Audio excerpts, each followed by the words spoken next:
I wish to express a very warm welcome to the scientific evening lecture, which is organized in conjunction with the Institute of Cultural History of the Scientific Research Center of the Slovenian Academy of Science and Arts.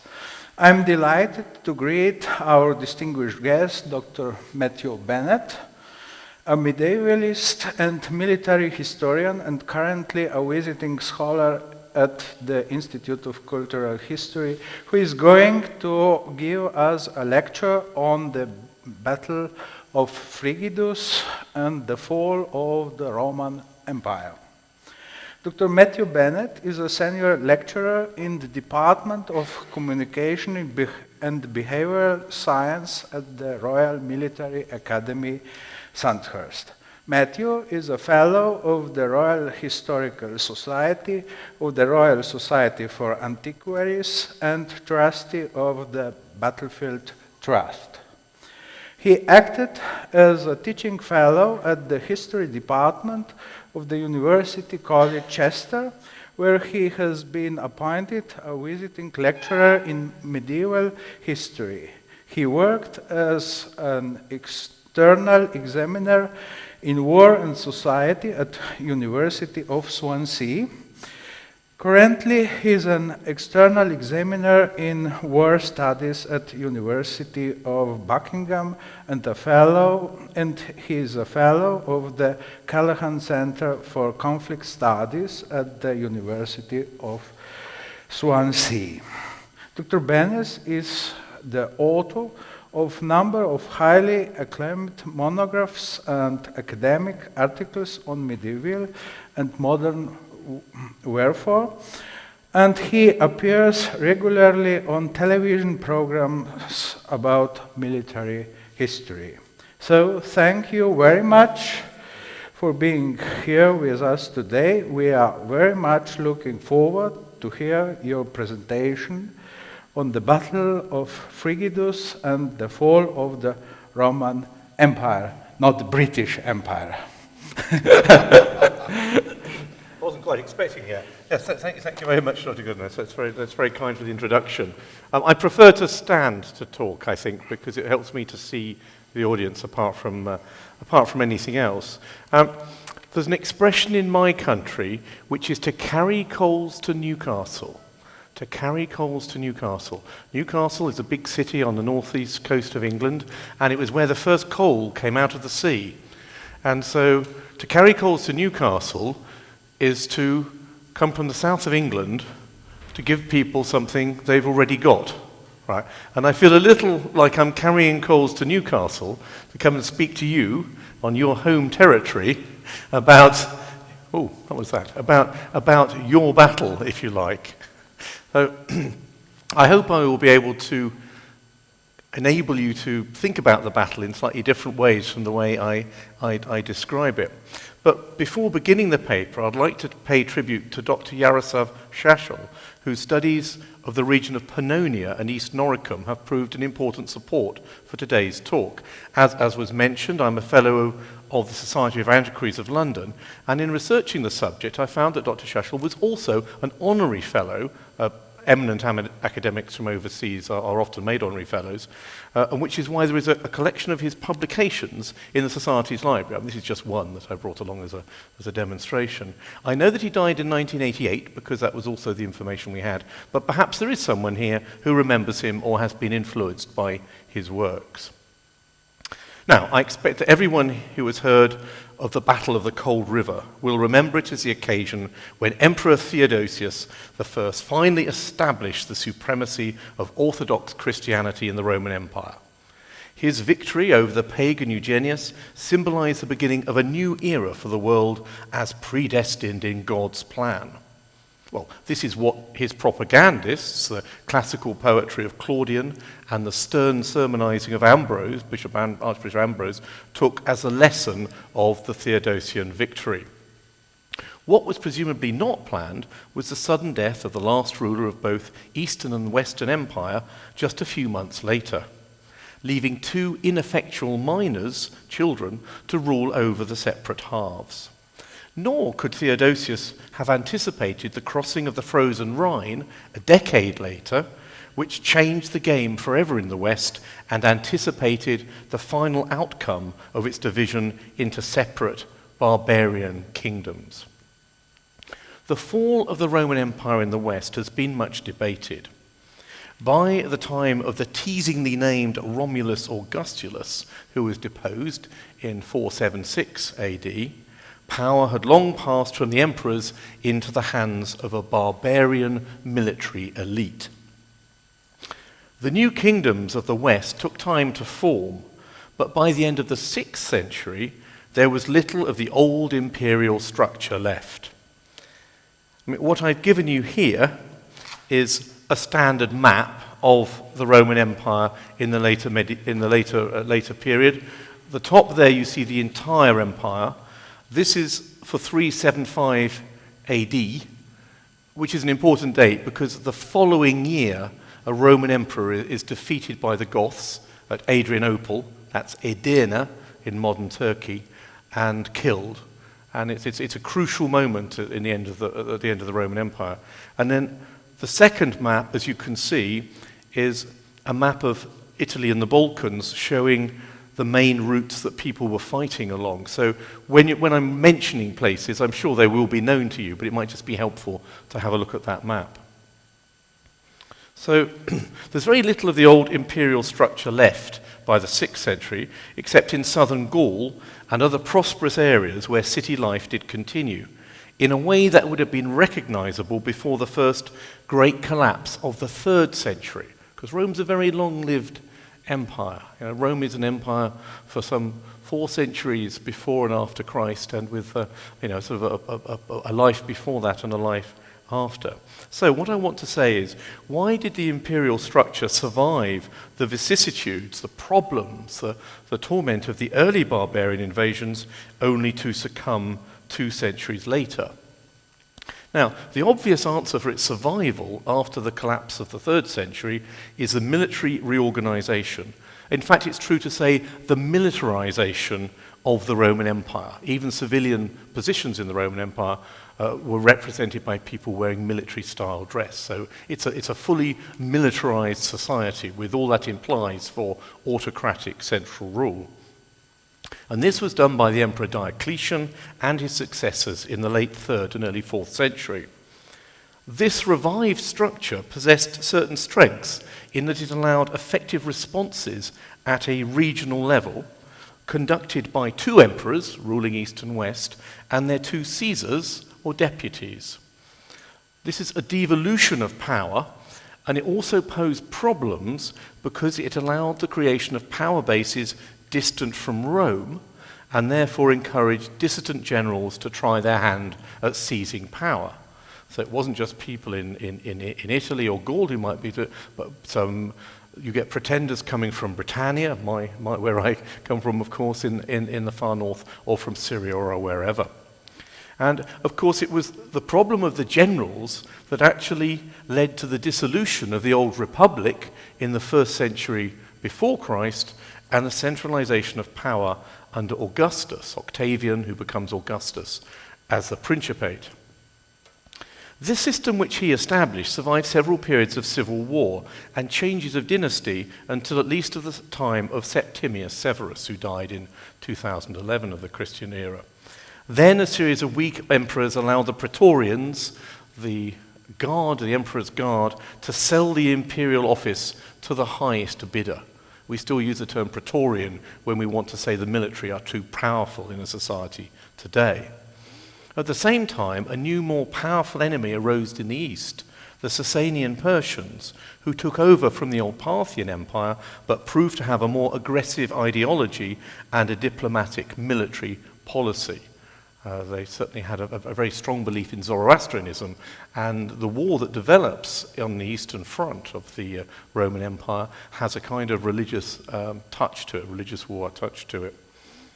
In much the same era, the Germanic nations of Central Europe and the Eurasian steppe became more aggressive, or it should be said, more successfully aggressive. For during the reign of Marcus Aurelius in the late 2nd century, There had been a long series of wars against these Germans, which eventually resulted in Rome re-establishing its authority and borders. Yet, as I've mentioned, during the mid-3rd century, deep penetrating raids, especially by sea once the invading tribes had reached coastal waters and acquired fleets, these raids threatened the security of communities far from the borders.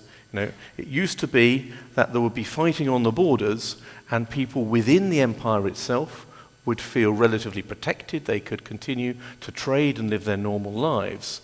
But with the raiding striking at the very heart of the Roman Empire, it introduced a great deal of instability. So it was these activities that led to the development of a deeper defense structure. There are two ways of defending. You can either sort of have a hard shell, which is what the old empire had done, or you have a more flexible response. And this is what the later empire went for, which included elite mobile field armies behind border troops of varying quality. And they didn't necessarily have to do much fighting. There might only be what we would call a tripwire to the invaders, just to let, as that'll come up later, just to let the people controlling the troops behind the borders know what was going on. So much is generally agreed by historians, but it takes us no closer as to understanding when, where, and why the empire collapsed as it did.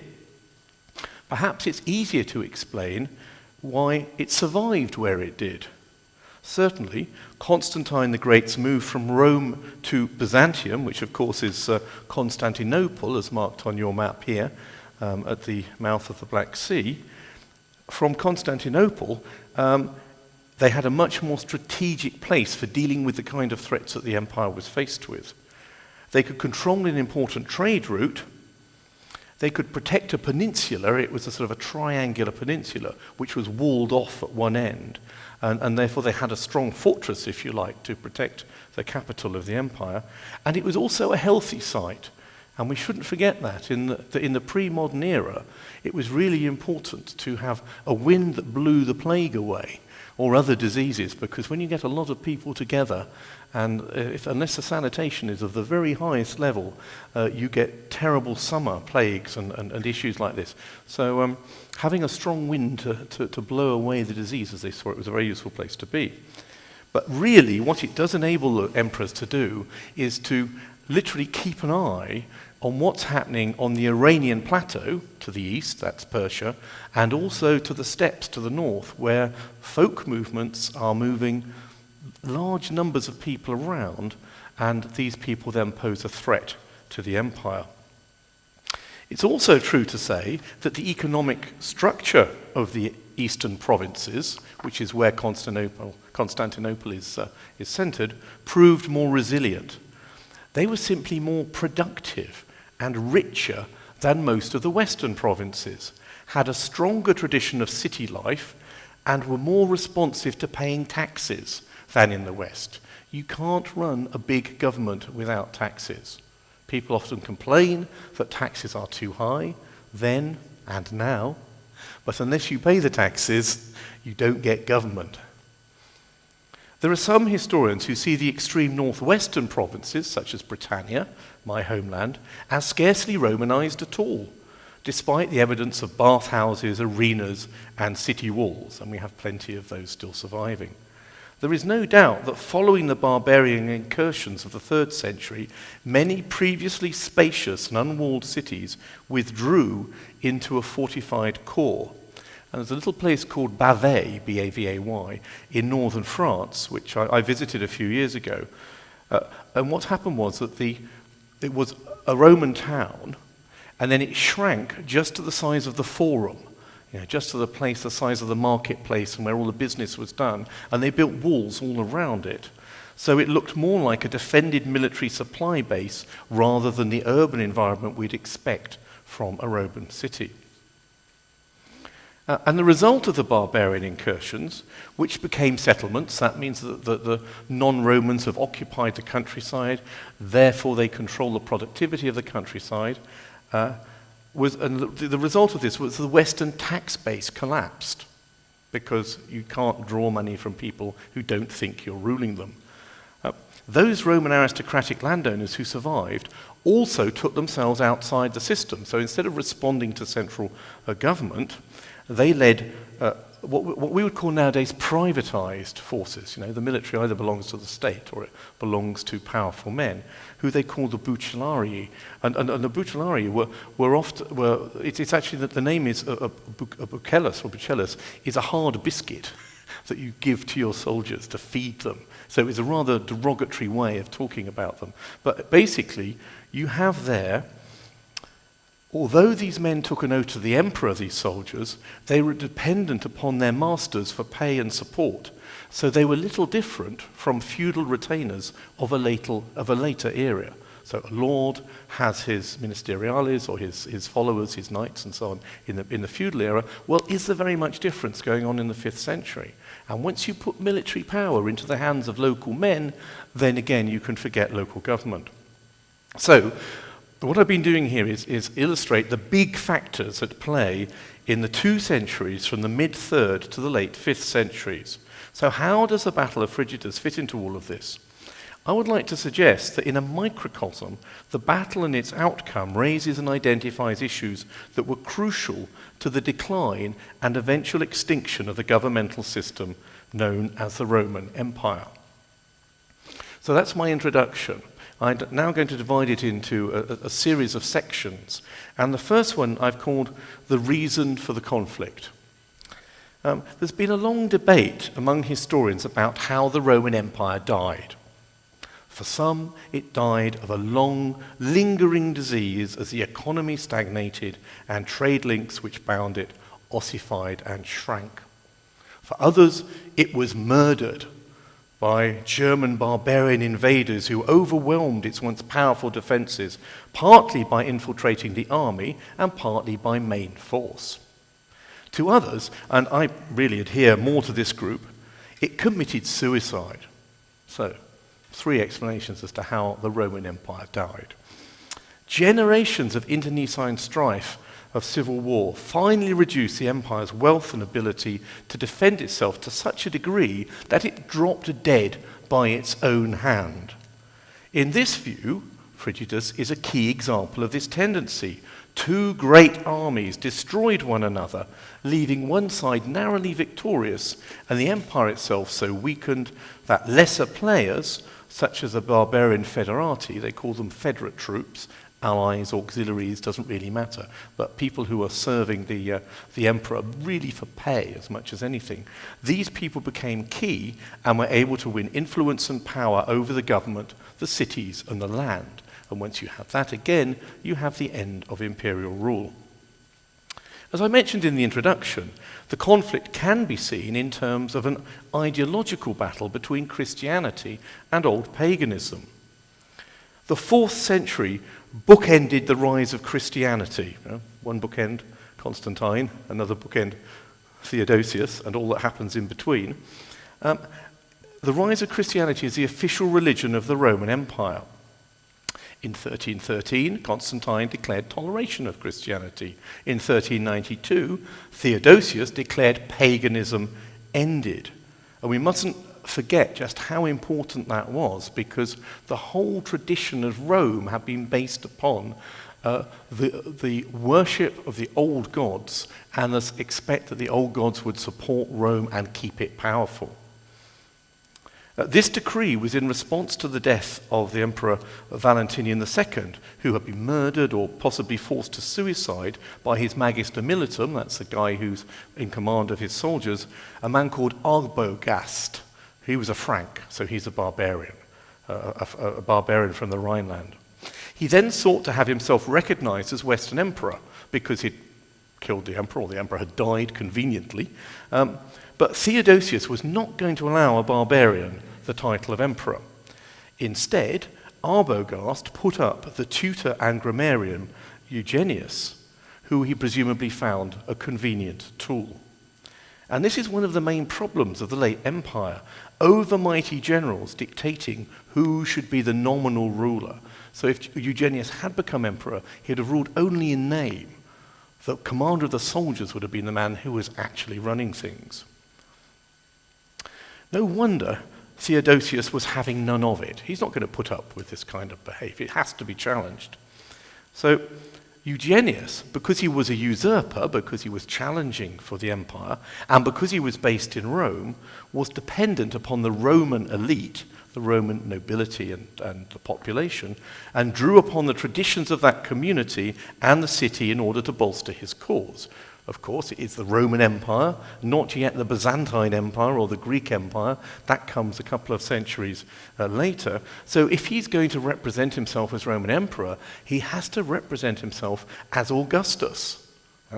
Augustus was effectively worshipped as a god himself, and offerings were made to the emperor. There was an imperial cult, right, which is another aspect of the pagan life. So if you are in Rome, you're not going to be able to appeal to the Christian ideology because that is the construction of Constantine and Constantinople. So quite naturally, you have to swim the political tide unless you have any particular legitimacy, which Eugenius didn't have. So obviously, Arbogast and Eugenius are going to celebrate the old gods in order to create an ideological difference with Theodosius. It's difficult to say just how much the citizens of the empire were kind of bothered by these things. I think it's easy to assume that somehow that Christianity swept everything out of its way because it was so obviously the true religion. But people are rather more pragmatic than that, I feel. And I think that you shouldn't make ready assumptions that that would necessarily be the case. But also, the structure of the army harked back, reminded everybody of the old gods. The two chief units of the Roman army were called the Joviani and the Herculeani. In other words, they were named after Jupiter and Hercules, the head of the gods and the most, most violent of the demigods. And they actually had rituals associated with these names, and they would form part of the regimental tradition. So anybody joining that unit, joining a regiment, would take them on. And I can assure you this is true because I work for a military organization. And regiments are what we call imagined communities, because people pass through them, but when they're in them, they take on the behaviors, the rituals of that particular group as if they're part of their own personal history. So I think we must assume that the Romans would operate in the same way. And the point is that in order to get men to fight bravely, they have to think they're fighting in the eyes of their ancestors, the ancestors in their military community. And that encouraged bravery and determination to encourage the soldiers to fight well. They don't want to let the community that they have joined down. Now we have the story at Frigidus of a statue of Jupiter being displayed on the battlefield and the images of Hercules put on the army's banners. To me, this has a rather improvised touch about it. In other words, having said we are representing the old gods, then Eugenius and Arbogast say, okay, well, let's make sure that we've got representations of them to show what we're doing. So we don't have to believe that the participants at the time saw the battle as the last great battle as Christianity and paganism, although it's easy to understand why it's viewed that way in hindsight, looking back on it. Also, a substantial number of soldiers on both sides were barbarians. The Christians amongst them, for example, the Goths, were Arians, right? And the Arians, who followed what was already known as the heresy of Arius, were not really attached to the Catholic faith, or I would call it the Orthodox faith, in a way that a Catholic propagandist at the time, for which we might see Bishop Ambrose, might wish to make out. Many communities of the late antique world found themselves represented in the conflict at Frigidus in 394. But although they may have sought their own interests, the main issue was who should claim to rule the united empire and in whose name, in which divine figure's name.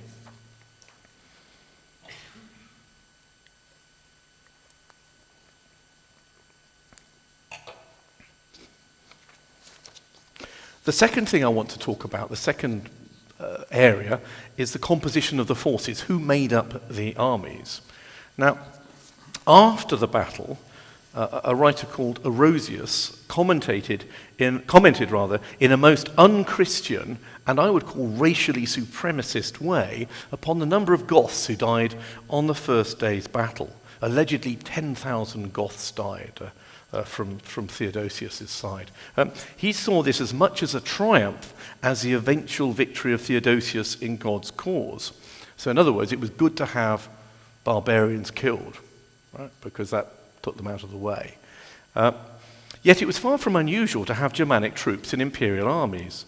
What's been called the barbarization of the Roman army, the increasingly bringing in non-Roman troops, was a long-term process and not necessarily undermining of discipline and effectiveness, as well-bred Romans like Ammianus Marcellinus, who is a chronicler of the time and also a commander, so he knows what's going on very well, or some snooty court poet like Claudian, because they're very derogatory about these people are barbarians. They're really not real people at all, and so it was actually part of the process of Romanization to draw in non-Roman peoples both within and outside the borders of the empire and to civilize them.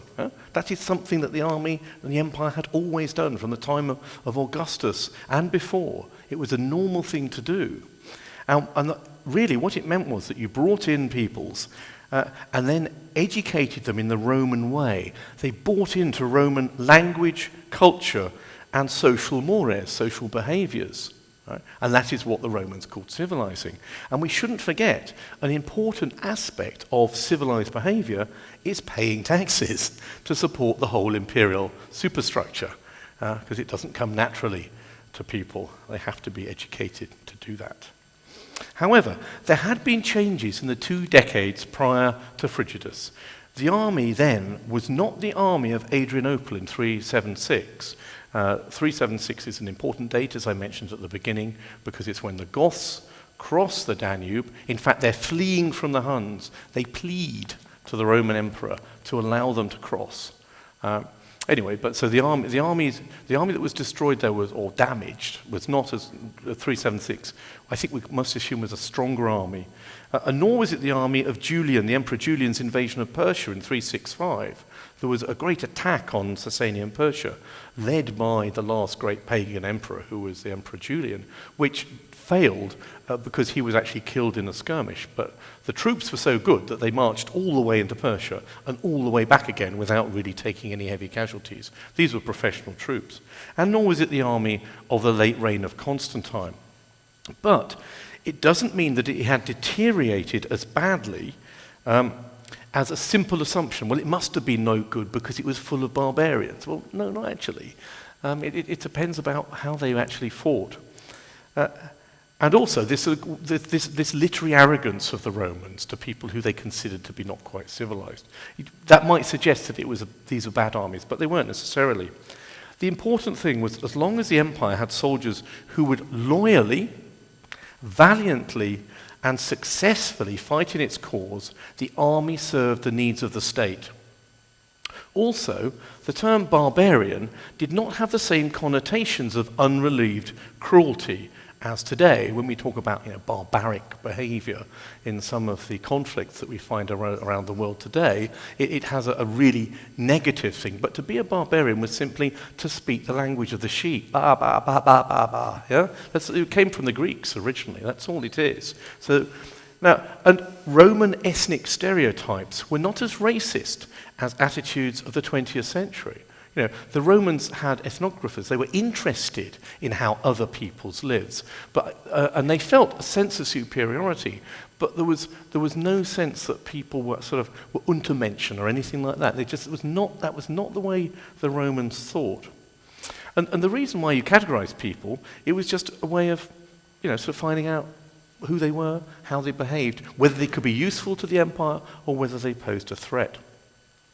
If you look at the Roman commentator Tacitus writing his Germania, his Germania, in the 1st century AD, he actually praises the ancient Germans in the same way that Rousseau, in the 18th century, talks about the noble savage. So in actual fact, people can look out from civilized life and they can say, actually, these people who live in the woods, who live with nothing, they're actually better than us. They're morally better than us. So there's no huge sense of racial superiority. Furthermore, one could be a barbarian by birth, but a good Roman. Stilicho the Vandal. Stilicho is a really important person at this time. His background is, as I say, he's known as a Vandal, one of the German tribes. And he actually really ruled the empire from Theodosius' death in 395 to his own assassination in 408. And he was just such a person, so he's a Romanized barbarian.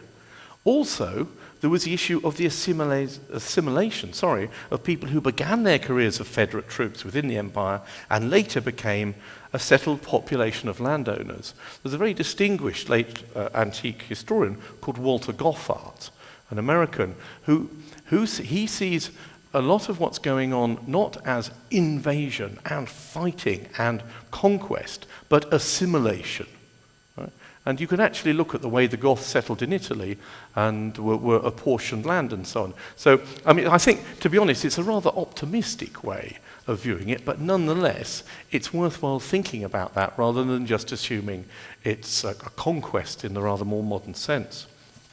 So, we come back to the Goths. They are the key example of the strengths and weaknesses of such assimilation. When they crossed into the empire in 376, as I mentioned, it was as a group of starving and frightened refugees fleeing the Huns.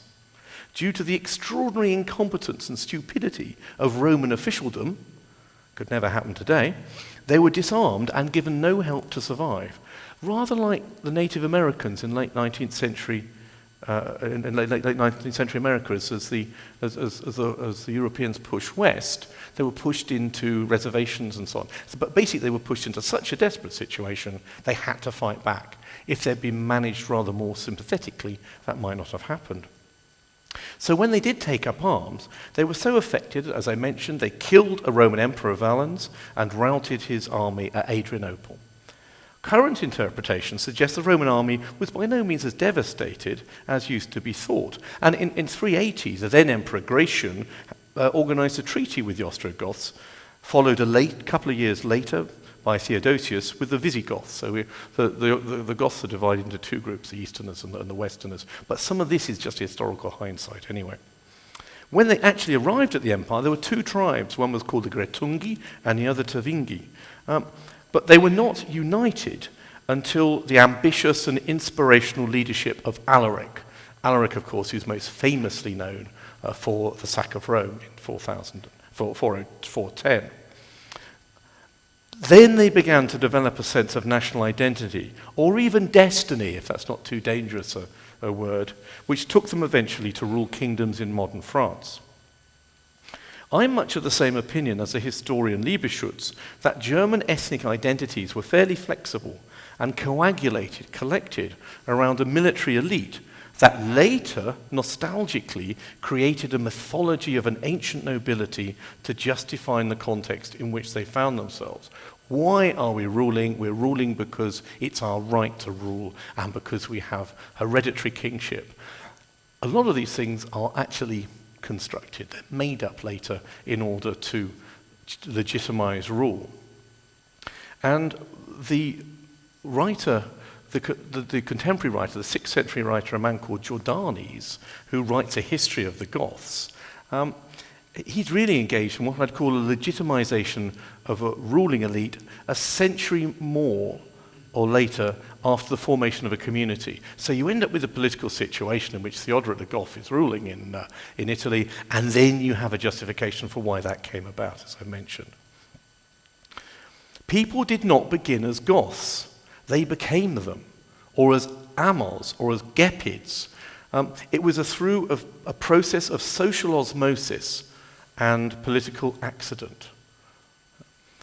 What gave them legitimacy? Originally, it was loyal military service to the empire, and hence their involvement in the disputes between the rulers and would-be rulers on both sides. So that's my feeling about why, as the Roman Empire folds, and the new kingdoms are set up, we end up with what we've got. Not because they had any sort of original right or idea, but because of a series of political accidents. So, we've looked at why the empire might have fallen. We've looked at who made up the armies. The third thing I want to talk about, and of course this is what you, perhaps as local people, know more about than me, and this is why I'm bringing coals to Newcastle, is the location of the battle. Now, the fact that the Frigidus battle was fought in what is now modern Slovenia is also connected to the suicide theory of the end of the Roman Empire, for it lay on the fault line between the east and west. You know, like when you have problems, geological problems, you have a fault line, and the land is moving on each side. It's an area, a region of strategic importance that gives access to both northern Italy, that away I think, and the Pannonian Plain, modern Hungary. The conflict took place in the Julian Alps at the pass that is, I'm reliably informed, the second lowest of all the Alpine crossings at less than 1,000 meters. And it's passable by wagons. Now that's really important because wagons in those days would be pulled by oxen. You're talking about a really heavy, clumsy vehicle, and if the slope is too steep, you can't use wagons. Wagons move heavy trade, but they also move populations, they move people.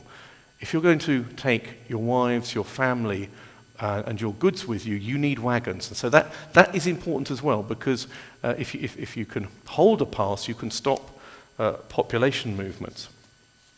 The force that guarded Pear Tree Pass, modern Vrsta, was recovered and restored by Italian archaeologists, apparently in celebration of the bi-millennium of the birth of the Emperor Augustus.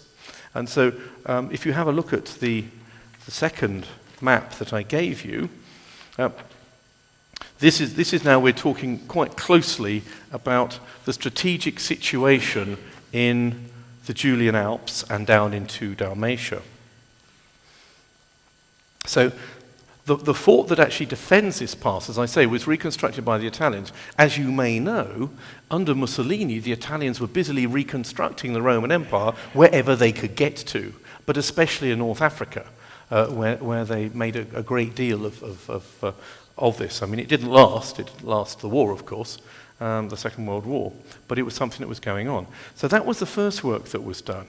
And I understand that this fortress, was more thoroughly investigated by a joint Slovenian-German team in 1971-73, which was published by T. Ulbert, München, 1981. And this fort dates to the last quarter of the 4th century.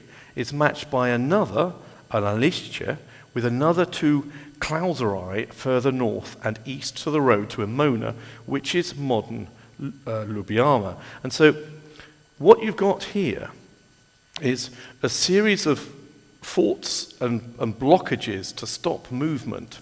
And these are called the Klauseri because they cut off, they block roads and so on. And there's a whole structure here. And because you have a string of forts which run in an arch through the mountains down to Rijeka on the coast, as this map shows, as I say, it was known as, the whole system was known as the Claustra Alpium Juliarum, the Julian Alps blockage, if you like, or closure. And a man called Derek Williams, who's an English writer, as you might imagine, has written a study of Roman frontier fortifications, which he calls the Reach of Rome. And he describes this as, quote, a low-cost limes, limes just means a frontier, fragmentary and lightly guarded, its scattered outposts unlinked by road. He considers it, to give another quote, its strategic intentions unclear, and he doubts the system had the ability to prevent migratory movements. Now, I just mentioned how that may well have been its intention because it stopped the movement of wagons. But especially those wagon-borne, because we know that when migrations were taking place, there were instructions to chop down trees to block the roads. So that's a fairly improvised way of doing it. In other words, you couldn't rely upon the fortifications to do it. While the Count of Northern Italy gathered his forces at Aquileia, which is on your map. We know Aquileia is a key strategic point now sort of taken over, subsumed by Trieste on the one side and Venice on the other. But at the time, it was a key point. But what he does say, and I think this is really interesting, he says, okay, well, this may not have been terribly successful for keeping out barbarian movements, but was that its main intention? What he says, and this is why the location of the battle is important, partition of the empire, the division of the empire, made it feasible for each half to establish frontiers of its own. Okay? So as soon as you divide the empire up, where's the frontier between the empire? And you start to find a frontier, then you start to defend it, and then of course you fight over it. And he said, and this led to the possibility that Roman might one day fight Roman. This occurred at Frigidus, and Williams comments in what I think is a beautifully classical couplet, if translated into Latin. So a frontier intended to rebut the common foe of East and West is remembered for their mutual slaughter. So what you've got here is a frontier which is originally designed to deal with, keep people out of the empire who are unwelcome, but in actual fact ends being the point at which the Romans fight each other. So we come finally to the Battle of Frigidus, the 5th and 6th of September, 394. Theodosius spent most of the year 393 recruiting forces for the coming conflict with Eugenius. Goths, as I've mentioned, composed an important component of the army, together with some Hunnic troops around a core of Roman units. And Hunnic horse archers were really useful. They were the most useful troops available at the time. In the late summer of 394, he left Constantinople, advanced to Sirmium, and from there to Aquileia across the Julian Alps. As I say, as the pass is relatively low, this was in topographical terms an easy passage. The summit was apparently marked by the pear trees, which I've already mentioned, which in spring, in full blossom, gave it its name, and gave the fort the name in Latin of Ad Pirum. The river Vipava, which is the ancient Frigidus Fluvius, was renowned for its cool water as it emerged from the limestone mountainside, not in a trickle but as a full stream. Theodosius' troops seized the crest of the pass at Ad Pirum, but were faced by substantial forces of Eugenius spread out below them. Stilicho and Timasius led the Roman legionaries, together with federate troops, the Goths under a man called Gainas, the Alans, another tribe from the steppes, under Saul, Armenians under Bacurius, and Alaric leading the Visigoths. Alaric is the one with the future. These forces probably were struggling along the road, and the baggage train, all the wagons, became detached from them, because when on the first day there is a battle, it's as if the attacks were delivered piecemeal. In other words, a few people got there and fought, and then a few more people arrived, because you're coming from a line of march. And this may be why Eugenius' troops were victorious on the first day. In any event, they made little headway against the enemy. Bacurius was killed at the head of his troops, and the other auxiliaries seem to have taken the bulk of the casualties. As I say, allegedly as many as 10,000. I never believe classical or medieval numbers there, just seized from the air, but nonetheless, it makes a point. These are the events of the 5th of September. Whatever the actual number of losses, Eugenius seems to have viewed the battle as won. Now, obviously, we've got to take with a pinch of salt, as we say, the story that he and his troops celebrated raucously as if the victory was already theirs, because this is the normal pride before a fall topos that you get in such narratives. It's just standard. Also, of course, there is a requirement for Theodosius, as the hero of the tale, to be rescued from his darkest hour by divine intervention. His chroniclers make much of the fact that Eugenius favoured the old gods, while Theodosius was faithful only to the true Christian God. So he had a vision in which the apostles, St. John and St. Philip, came to him dressed in white robes and mounted upon white horses, assuring the emperor they would fight for him the next day.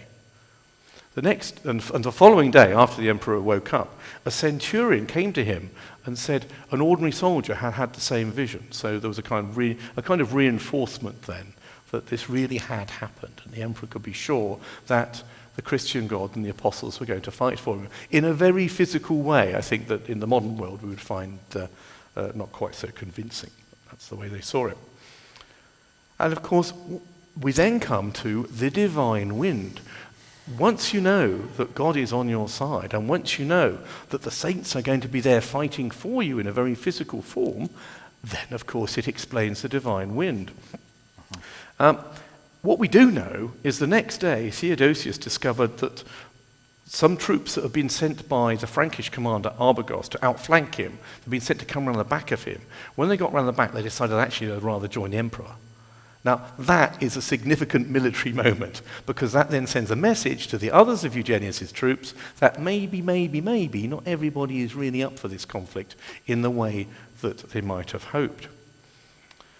So, Theodosius resumes the attack, and as I say, we then have the apparently supernatural event that demonstrated the justice of Theodosius' cause. A divine wind arose, which blew in the faces of Eugenius' army. It was so strong that the arrows and javelins of his soldiers were thrown back into their faces, granting the Christian army a decisive victory.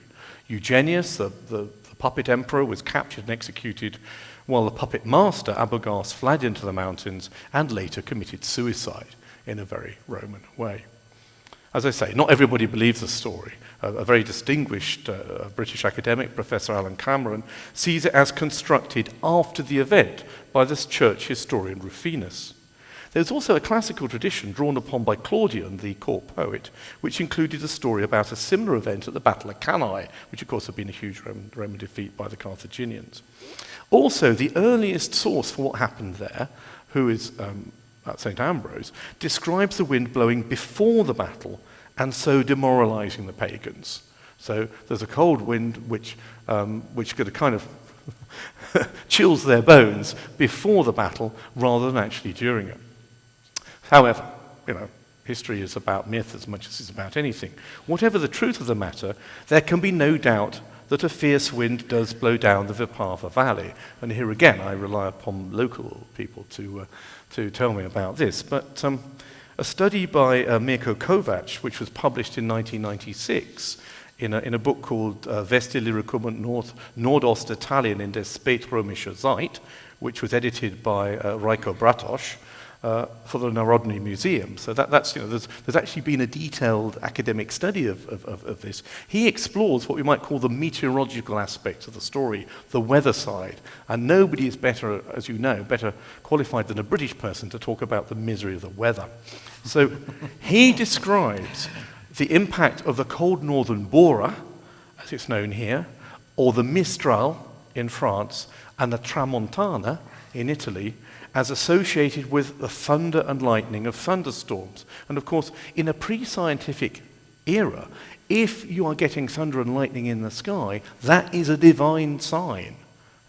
So it's really dramatic. I believe in early September, it is regularly associated with heavy rain and can blow 8 out of 10 on the Beaufort scale, which is very strong. 150 kilometers an hour, I think somebody was telling me. And in this particular study, the one by Mirko Kovac, he says that, for example, if you look at the terrible storms and terrible floods of the 10th of September 1953, so just in the last century, you get a really very impactful weather. And apparently, in 1956, a sudden storm on the 30th of September delivered a really fierce hailstorm, exactly the conditions described in the Battle of 394. So there's one final footnote, actually, to the battle, which brings us close to the actual fighting experienced by the soldiers at the time. And this is the presence of a specifically late Roman weapon, something called the martibarbulus, or the plumbata. This is a short, weighted dart, only about that long, and they have a big, heavy lead lump just behind the head. And the idea is this could be thrown underarm. I don't know if you actually play darts in this country, where you throw like that. But, I don't know how popular that is, but this thing could be thrown like that. But in actual fact, it was designed to be thrown like that. And the point is that this is quite an unusual weapon, and it is a very much a late antique weapon. Now, actually, this wouldn't be affected by a strong wind, but let's not go there for the moment. These plumbata were first discovered at the excavation of the city of Wirraconium. And the reason I make this point, because that's Wroxeter, Shropshire, England, where I used to live. So there's another link between me, where I used to live, where they found these weapons, and also there's a surprisingly large concentration of finds of this weapon exactly in this region here. And I have got I have got an academic article proving this, should anybody want to take a look at it at the end, but for the moment you can take my word for it. So who used these weapons in this area, we will never know, but they're a concrete reminder of the nature of the reality of battle at the soldier's level, far below the thunderclouds of ideological warfare conducted by great princes. Thank you.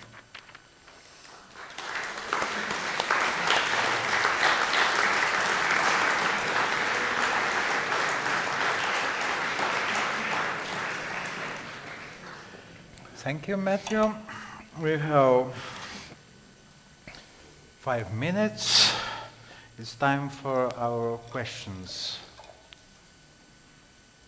Was it really that weather conditions were so important for the outcome of the battle? Romans have fought probably in other places around the world where tornadoes and all that storms came, and this is one thing, because how important was the arrow and bow in fights? Probably there was close person-to-person fight that was more decisive than the arrows. Okay. Well, just a quick point upon that. I mean, the traditional Roman way of fighting that was employed by the Roman legionaries was to carry a javelin known as the pilum, which had quite a heavy metal head to it, sharp head. And the idea was you threw this, if you'll forgive, at short range, and it then hit the shield of your enemy, and even if it didn't hurt him, it stuck in the shield and dragged it down. It was deliberately heavy. And so, yes, this was done at close range. Bows are important. We simply don't know any details about this. But in actual fact, at the tactical level, it's really very important. There was actually a battle in my country, in England, in the mid-15th century, in what we call the Wars of the Roses, where we had archers on both sides. And because there was a driving wind, it was on Palm Sunday, 1461, in March, so quite cold. Because there was a driving wind and snow, the archers of one side were able to outrange the archers of another. It doesn't matter. 20 yards is enough. And so disrupt the enemy and therefore win a victory. So I would say that when it comes to close tactical maneuver, weather is very important. And again, we have the sources which persuade us so, but I think it is, because you need to be able to hurt the opposition and to protect yourself. And if the weather is against you, it actually does undermine your confidence, apart from anything else, but also practical delivery of weapons. Yeah.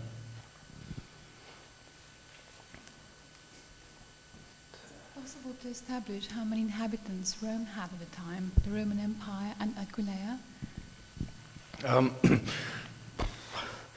I can't give you a certain number for the size of Aquileia. I mean, what we can say is that in the pre-modern world, 5,000 people was enough to have a city, and I think that what you find in the later Roman Empire is that cities perhaps of 20,000 shrink as the economy collapses and as the threat of barbarians. So I couldn't give you the answer. We can only make guesses, and it might be a good idea to ask the archaeologists.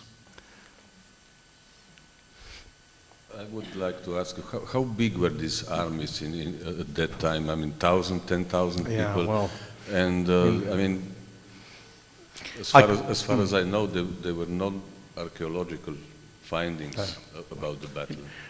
Two questions there. The first is that an army of 30,000 men is about the largest that you can move around given the logistic support, because you have to have horses, you have to have oxen, you have to have carts, you have to have wagons. If you're not careful, if you're making a march of 20 Roman miles, which is, shall we say, 30 kilometers or maybe a little less, if you're not careful, by the time you reach the end of the day's march, the people are still leaving the camp from the beginning. So, and certainly in documents of the Byzantine Roman era, they say don't have an army of more than 30,000 men, because it just eats up everything and you can't survive. Yeah? So 30,000, yeah, is a good thing. And one of the problems about numbers generally is that when people give you numbers like 10,000 men, that just means a lot. And I find, I'm a medieval historian mostly, and I find that medievalists, we're very, very critical of our sources. We say, well, actual fact, when you have any evidence, you find numbers are quite small. Classical historians say, well, it's the only evidence we've got, so we'll accept it. But I don't think armies were that big by modern standards. But then you see, if you look back to the wars of the 20th century, or the 19th century, when you first start to mobilize hundreds of thousands, millions of men, that is based upon modern industrial society and essentially upon railways. And I know we've got a railway line coming through here, but it's a very, very different scale of things. The Roman Empire was big, it was well organized, but it was still pre-industrial mostly, and therefore you cannot deliver the kind of numbers that sometimes you read about here. Thank you.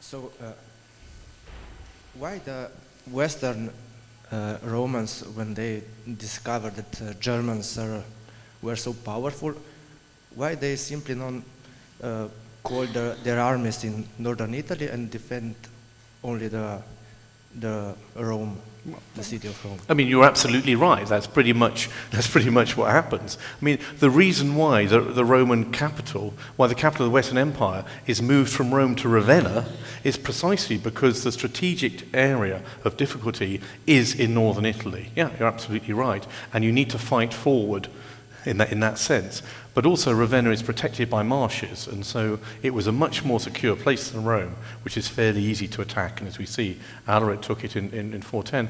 I mean, I think the problem is that no matter how clever you are, the time comes when there aren't enough soldiers, there isn't enough money, there isn't a belief in the Roman Empire for it to survive. And it doesn't fall instantly, as we know. I mean, the Germans crossed the Rhine in 410. The last Roman emperor is deposed in 476. And between it, we have Attila the Hun. We have the Roman general Aetius fighting him and holding him back, and so on. And that, of course, is in Gaul, not in northern Italy. But northern Italy is key, and I think, as far as possible, the Roman rulers did fight forward in northern Italy, but they had abandoned what we call the limes, the line of fortifications, which would now be in Germany, Austria, on the Danube particularly, and in Hungary, Dacia. They had abandoned those because they simply could not sustain them. And so they had to withdraw, and in losing that frontier, it actually makes it much more difficult to coordinate within the empire, because the barbarians are cutting in, and you have to operate around them rather than hold them at bay. But that's the great change of the 3rd century. The Roman Empire simply does not have enough men and enough money to keep that shell defense. But you're right, northern Italy is crucial.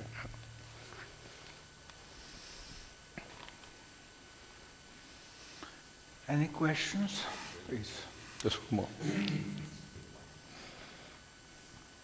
Sorry, but I think I have to ask this question. I mean, local people are very proud that a big historical event happened here in our region. But is there really any historical or archaeological evidence that the battle happened Oh, here? sorry, I didn't answer you on the archaeological evidence, right. I am the trustee of something called the Battlefields Trust, which is a British organisation set up to try and protect areas in which had previously had battles from usually building houses on or roads through or something like that, because they're historic sites of interest. You can only really start identifying battles properly from the 16th century onwards with what is called the fall of shot. When people start using lead bullets and shooting them, they lie in the ground. You can see the lines. The first research in detail was done at Little Bighorn, which was the defeat of General Custer in 1876. And they were actually able to track the retreat of the 7th Cavalry by the cartridge shells that they found. And since then, we have been able to do work in our country at the Battle of Naseby, which was a crucial battle at the end of our civil war, which our parliament won against the king, by the fall of shot. Prior to that, you have to think of the world as being a very metal-poor place. You know, metal, nowadays we throw so much away, don't we? You know, if you have a refrigerator, and it doesn't work, you just throw it away, and you see piles of them, because we have so much metal, because we're an industrial society. In the pre-modern period, if you found an arrowhead, you'd reuse it. You know, if you found a sword, you'd be very lucky. And so I think you have to imagine the battlefields as being absolutely combed. It's very rare that you find, I mentioned the Battle of Towton in 1461. That was a really big battle, and we do find bits and pieces. Most of the things we find are actually little armor buckles and so on, where you strap the armor on, because they get broken off, and you can't use them again. Those are the things you find. You don't find weapons, you don't find helmets. You usually find helmets in a votive setting, where they've been put into the river to satisfy the river god or something like that. So, yeah, it's disappointing, but people often say to me, why don't you find a knight in armor or something like that? And the reason is, of course, that that's all too expensive. You wouldn't leave it, you'd take it away. I mean, the Battle of Agincourt, which I talked about on the very first day when I came here, I think we found one arrowhead. We know there were thousands, but because you simply had to reuse metal, I would say.